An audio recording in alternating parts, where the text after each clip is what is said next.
আসসালামু আলাইকুম ওয়া রাহমাতুল্লাহ। যে ৮টি গুনাহ আল্লাহর আরশ কাঁপিয়ে তোলে। কোন কোন গুনাহ এত ভয়ানক যা করলে কেঁপে ওঠে আল্লাহর আরশ।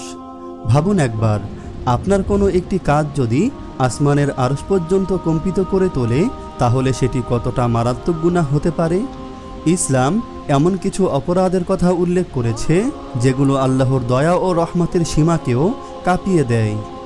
আজকের ভিডিওতে কোরআন ও হাদিসের আলোকে আলোচনা করব এমন ৮টি ভয়ানক গুনাহ নিয়ে যা করলে আল্লাহর আরশ কেঁপে ওঠে, যেগুলো করলে শুধু আখিরাতেই নয়, দুনিয়াতেও ধ্বংস অনিবার্য। তা হলো নম্বর ১, মানুষের উপর জুলুম করলে আল্লাহর আরশ কেঁপে ওঠে। জুলুম এমন একটি অপরাধ যার আওয়াজ আকাশ পর্যন্ত পৌঁছে যায়। আর যদি এই জুলুম একজন আলেমের উপর করা হয়, তাহলে সেই জালেমের জন্য আল্লাহর গজব অপেক্ষা করছে। গতকাল আমি নিজের চোখে এমন একটি দৃশ্য দেখেছি যা এখনও ভুলতে পারছি না। এক আলেম যিনি একেবারেই নির্দোষ ছিলেন, তাকে এক ব্যক্তি অনেকগুলো ঘুষি মেরেছে। একজন আলেমের উপর এমন জুলুম দেখে আমার অন্তর কেঁপে উঠেছে। দৃশ্যটা আমার হৃদয় ভেঙে দিয়েছে। তখনই মনে পড়ল, এটাই তো সেই জুলুম যার জন্য আখেরাতে সবচেয়ে কঠিন বিচার হবে। রাসূলুল্লাহ সাল্লাল্লাহু আলাইহি ওয়াসাল্লাম বলেন, জুলুম থেকে বেঁচে থাকো, কারণ জুলুম কিয়ামতের দিন ঘোর অন্ধকারে পরিণত হবে। সহিহ মুসলিম, হাদিস নম্বর 2578।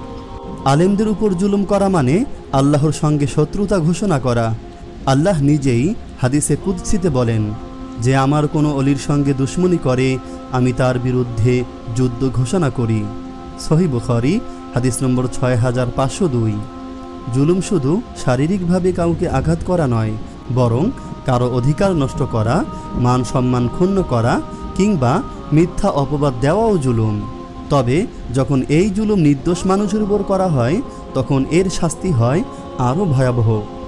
নম্বর ২, আলেমদের অসম্মান করলে আল্লাহর আরশ কেঁপে ওঠে। আলেম হলেন দ্বীনের বাতিঘর, হেদায়েতের দিশারি। তাদের সম্মান করা মানে দ্বীনের সম্মান করা, আর তাদের অসম্মান করা মানে নবীদের উত্তরাধিকারীদের হেয় করা, যা আল্লাহর গজব টেনে আনে। রাসূলুল্লাহ সাল্লাল্লাহু আলাইহি ওয়াসাল্লাম বলেছেন, আলেমরা হলেন নবীদের উত্তরসূরি। আবু দাউদ, হাদিস নম্বর 3641। যে ব্যক্তি আলেমদের অপমান করে, কটাক্ষ করে বা ব্যঙ্গ করে, তাদের জন্য আল্লাহর আরশও কেঁপে ওঠে। কারণ এটি কেবল ব্যক্তিকে নয়, বরং ইসলামের প্রদীপকেই অপমান। নম্বর ৩, মানুষের মাঝে ফিতনা ছড়ালে আল্লাহর আরশ কেঁপে ওঠে। ফিতনা বা অশান্তি ছড়ানো শুধু একটি সামাজিক অপরাধ নয়, এটি এমন একটি গুনাহ যা আল্লাহর আরশ পর্যন্ত কাঁপিয়ে তোলে।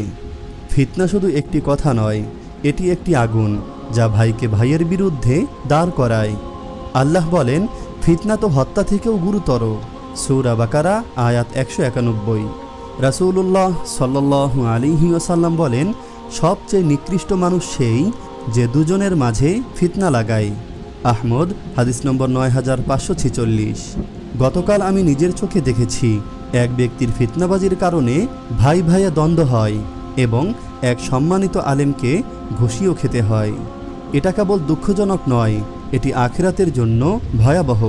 ফিতনা ছড়ানো মানেই আল্লাহর আরশ কাঁপানো অপরাধ। নম্বর ৪, গরিবের হক মেরে খেলে আল্লাহর আরশ কেঁপে ওঠে। গরিব, এতিম ও অসহায়ের হক মেরে খাওয়াকে ইসলাম চরম জুলুম হিসেবে গণ্য করেছে। এই অন্যায় আল্লাহর আরশ পর্যন্ত কাঁপিয়ে তোলে। আল্লাহ তাআলা বলেন, যারা এতিমদের সম্পদ জুলুম করে খায়, তারা তো আসলে নিজেদের পেটে আগুন ঢুকায়, তারা জাহান্নামে প্রবেশ করবে। সূরা নিসা, আয়াত 10। রাসূলুল্লাহ সাল্লাল্লাহু আলাইহি ওয়াসাল্লাম বলেছেন, আল্লাহ ৩ ব্যক্তির বিরুদ্ধে কিয়ামতের দিন নিজে বাদী হবেন। তাদের মধ্যে একজন হলো সেই ব্যক্তি যে একজন মজুরকে কাজ করিয়ে তার হক দেয়নি। সহিহ বুখারী, হাদিস নম্বর 2270। গরিবের হক মেরে খাওয়া আল্লাহর নিকট এতই গর্হিত যে এটি আখিরাতে ভয়াবহ পরিণতির কারণ। নম্বর ৫, মেয়েদের দিয়ে হারাম কাজ করালে আল্লাহর আরশ কেঁপে ওঠে। যখন কেউ মেয়েদের দিয়ে হারাম কাজ করায়, সে শুধু একজন নারীকে ব্যবহার করছে না, বরং সমাজে ব্যভিচার, ফিতনা ও নৈতিক অবক্ষয়ের দরজা খুলে দিচ্ছে। এটি এমন একটি গুনাহ যা আল্লাহর আরশ পর্যন্ত কাঁপিয়ে তোলে।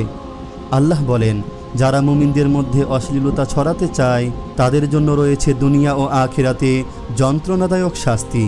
সূরা নূর আয়াত 19। নম্বর 6, কোরআনের আয়াত বিকৃত করলে আল্লাহর আরশ কেঁপে ওঠে। যখন কেউ কোরআনের আয়াত বিকৃত করে বা এর ব্যাখ্যা ভুলভাবে উপস্থাপন করে, সে শুধু আল্লাহর বাণীকে বিকৃত করছে না, বরং ইসলামিক মূল্যবোধ ও ঐতিহ্যের বিরুদ্ধে অবস্থান নিচ্ছে। এটি এমন এক কাজ যা আল্লাহর শাস্তিকে ডেকে আনে এবং তার কারণেই আল্লাহর আরশ কাঁপতে থাকে। রাসূলুল্লাহ সাল্লাল্লাহু আলাইহি ওয়াসাল্লাম বলেন, যে ব্যক্তি কোরআনকে বিকৃত করে সে আল্লাহর উপর মিথ্যা বানায়। নম্বর 7, পবিত্র জিনিস নিয়ে কৌতুক করলে আল্লাহর আরশ কেঁপে ওঠে। যখন কেউ কোরআন, নামাজ, হিজাব বা ইসলামের পবিত্র বিষয় নিয়ে কৌতুক বা বিদ্রূপ করে, তখন তা আল্লাহর আরশ পর্যন্ত কাঁপিয়ে তোলে। কারণ পবিত্রতা নিয়ে কৌতুক করা মানে আল্লাহ ও তার ধর্মকে হেয় করা। রাসূলুল্লাহ সাল্লাল্লাহু আলাইহি ওয়াসাল্লাম বলেন, যে ব্যক্তি কোনো মুসলমানের ইজ্জত নিয়ে ঠাট্টা করে, আল্লাহ কিয়ামতের দিন তার থেকে প্রতিশোধ নেবেন। তিরমিজি, হাদিস নম্বর 1990। নম্বর 8, গুনাহে উৎসাহ দিলে বা ছড়ালে আল্লাহর আরশ কেঁপে ওঠে। যখন কেউ নিজে গুনাহ করে এবং অন্যদেরও তাতে উৎসাহিত করে, তখন তা শুধু তার নিজের পাপ নয়, বরং সে সমাজে ফিতনার আগুন ছড়িয়ে দেয়। এ ধরনের কাজ আল্লাহর গজব টেনে আনে এবং এমন ভয়াবহ হয়ে দাঁড়ায় যে আল্লাহর আরশ পর্যন্ত কেঁপে ওঠে। আল্লাহ নিজেই হাদিসে কুদসিতে বলেন, যে ব্যক্তি সৎ কাজের দিকে ডাকে সে যেন নিজেও সেই কাজ করেছে, আর যে গুনাহের দিকে ডাকে সে যেন নিজেও সেই গুনাহ করছে। সহিহ মুসলিম, হাদিস নম্বর 2674। আল্লাহ তাআলা আমাদের সবাইকে ভিডিওতে উল্লিখিত গুনাহগুলো থেকে হেফাজত করুন, আমিন। আপনি যদি এরকম ভিডিও আরও পেতে চান তাহলে এই চ্যানেলটি সাবস্ক্রাইব করে পাশে রাখা বেল আইকনটি অন করে দিন।